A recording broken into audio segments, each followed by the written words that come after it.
বৃষ্টির দিনে হঠাৎ শর্টকাট রাস্তা দিয়ে টান করলো গাড়িটা।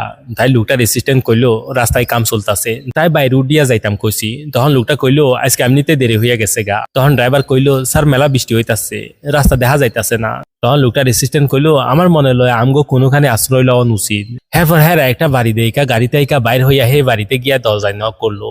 তখন একটা মহিলা বাইর হইয়া আইসা কইলো আপনারা কে?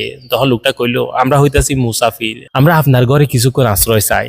তখন মহিলাটা কইলো আচ্ছা ঠিক আছে ভিতরে আহেন। তখন হেরা বাড়ির ভিতরে আইসা দেখলো একটা ফুলা ভীষণ অসুস্থ, আর হ্যাঁ মা খাউন খাওয়াইতাছে। তাই লোকটা কইলো আপনার ফুলার কি হয়েছে? তখন মহিলাটা কইলো আমার ফুলার এমন একটা অসুখ হয়েছে, হ্যাঁ দেখানোর মতো ডাক্তার আমগো এই এলাকায় নাই। তাই আমি প্রতিদিন 2 হাত তুলে আল্লাহর কাছে দোয়া করি, কিন্তু আমার একজন লোকাল ডাক্তার কইছিল এই রোগীর একমাত্র নজরুল ডাক্তার দেখতাম পারবো। তখন লোকটা অবাক হয়ে যায় আর কাইন্না দেয়। তাই মহিলাটা কইলো আপনি কান্তাছেন কেন? তখন লোকটা কইলো মেন রোডে কাম চলতেছে আর বাইরে বৃষ্টি হইতেছে বললে আল্লাহ আপনার বাড়িতে আমারে পাঠাইছেন, আর আজকে আমি বুঝতাম পারলাম মায়ের দোয়া কতটা শক্তিশালী হয়। তখন মহিলাটা কইলো মানে? জবাবে লোকটা কইলো আমি হইতাছি ডাক্তার নজরুল, আমি আপনার ফুলার চিকিৎসা করুম।